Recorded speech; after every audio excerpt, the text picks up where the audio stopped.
Al sortim d'avui volem parlar d'una temàtica social vinculada a una feina feta des d'un dels centres escolars de Mataró, en aquest cas dels Salesians. Tenim amb nosaltres en Marc Badillo, un alumne d'aquesta escola que ha dedicat el seu treball de recerca a fer 3 curtmetratges vinculats amb un tema tan actual com és el bullying. Marc, molt bona tarda. Bona tarda. Explicàvem això, no?, que has volgut una miqueta vincular al cinema, que d'alguna manera és el que t'interessa a tu professionalment, no? Vols encaminar el teu futur, i ho volies fer doncs, relacionat amb un tema això, social. Sí, jo sempre penso que el cinema, sempre he pensat que el cinema és no només una expressió artística, sinó que també serveix per denunciar fets socials, i el bullying o l'assetjament escolar m'ha preocupat, i tot i que no m'ha passat, afortunadament sí que he volgut investigar i he volgut centrar aquesta història en el bullying. Dèiem que hi ha 3 curtmetratges diferents, tots ells vinculats amb el bullying, però des de 3 punts de vista diversos. Com et vas decidir a plantejar-ho d'aquesta manera? Volia fer una història interactiva. És una història que gira entorn a una noia adolescent d'uns 15-16 anys, que és l'edat que acostuma a aparèixer entre els 13 i els 17 anys, apareix el bullying. I és una història que gira entorn a la Judit, que és una noia adolescent que pateix assetjament escolar a la seva escola. I em semblava interessant que l'espectador es sentís com que tingués el poder de poder escollir quin punt de vista volia veure. I són 3 curtmetratges que es complementen entre ells en petites escenes que són narrats des de 3 punts de vista diferents. Trobaríem el pare de la protagonista, un curtmetratge, el principal, que seria el d'ella mateixa, el de la Judit, que ho explica ella, i finalment l'últim, que seria explicat des del punt de vista de l'agressora. Suposo que una feinada, no?, investigar sobre aquest tema, i d'alguna manera això et deu haver portat a reconèixer aquestes 3 figures que t'ha semblat interessant plasmar. Sí, jo com he dit abans, no he patit cap cas d'assetjament escolar, però sí que hi va haver un treball de preproducció de buscar, de cercar què era el bullying i fins i tot què era la interactivitat, perquè jo no tenia ni idea.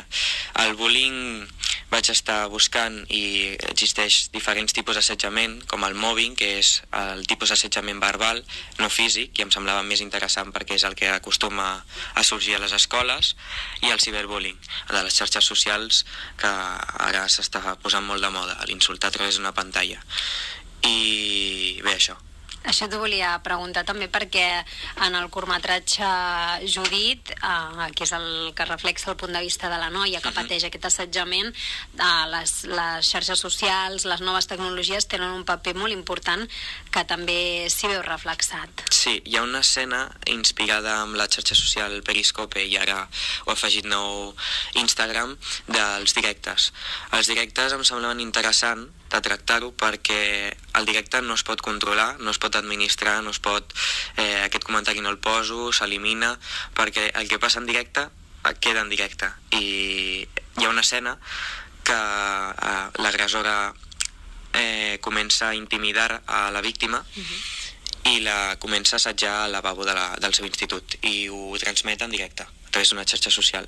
Déu-n'hi-do. Hi ha un contrast també important entre aquesta comunicació, com tu deies, doncs, a través d'una pantalla, i també d'alguna manera potser la falta de comunicació, en aquest cas doncs, amb el seu pare, no?, que tot i tenir-lo tan a prop, al mateix temps doncs, està tan al marge, no?, d'aquest problema. És així la realitat? Clar. També, pel que tu has pogut observar? Jo vaig entrevistar a la mare d'una víctima, i doncs bé, trobes això, i després buscant articles i llegint sobre el bullying, el principal problema, a part de l'assetjament que rep la víctima, és el patiment aquest de no poder explicar el que t'està passant, i és el que li passa a la protagonista, la Judit, que no pot explicar al seu pare.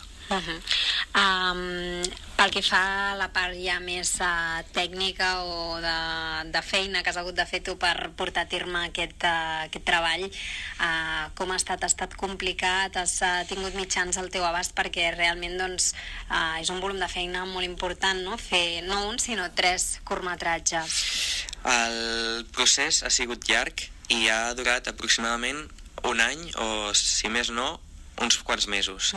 I sí, el cost de producció ha sigut zero, ha sigut totalment material que jo tenia per casa o demanant a un amic, i els espais me'ls ha oferit el meu propi institut, Salesians Mataró, i els espais de l'Aula de Teatre de l'Ajuntament.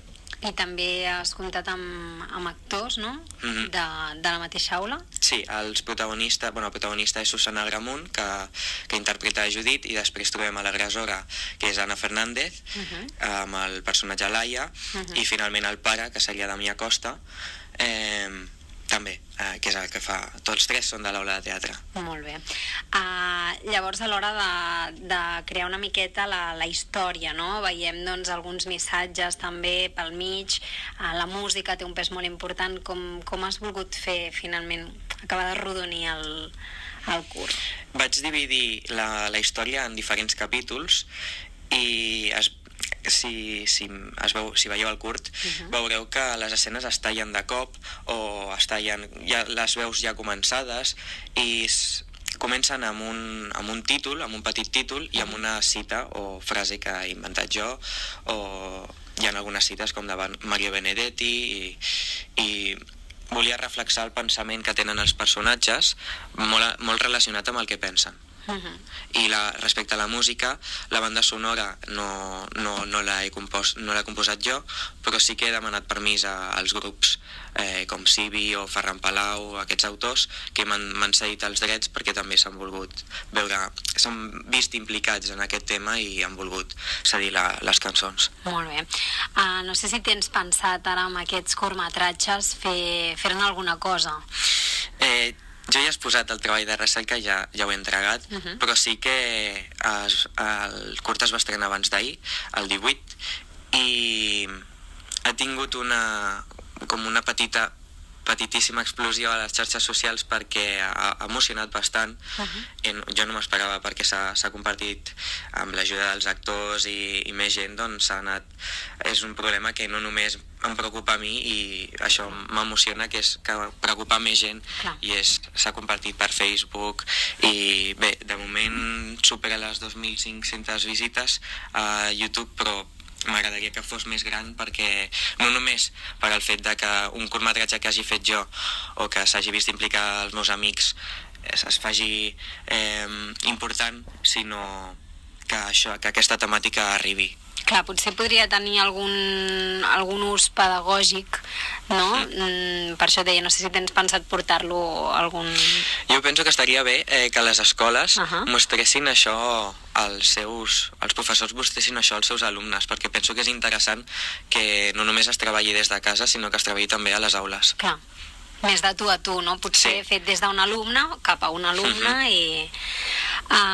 Finalment, Marc, et volia preguntar una miqueta si després d'aquest treball has vist que aquest és el teu futur professional.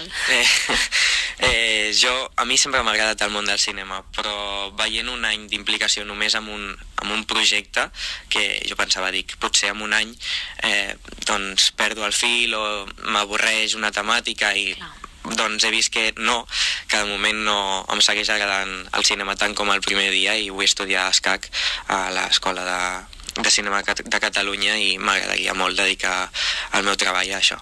Molt bé.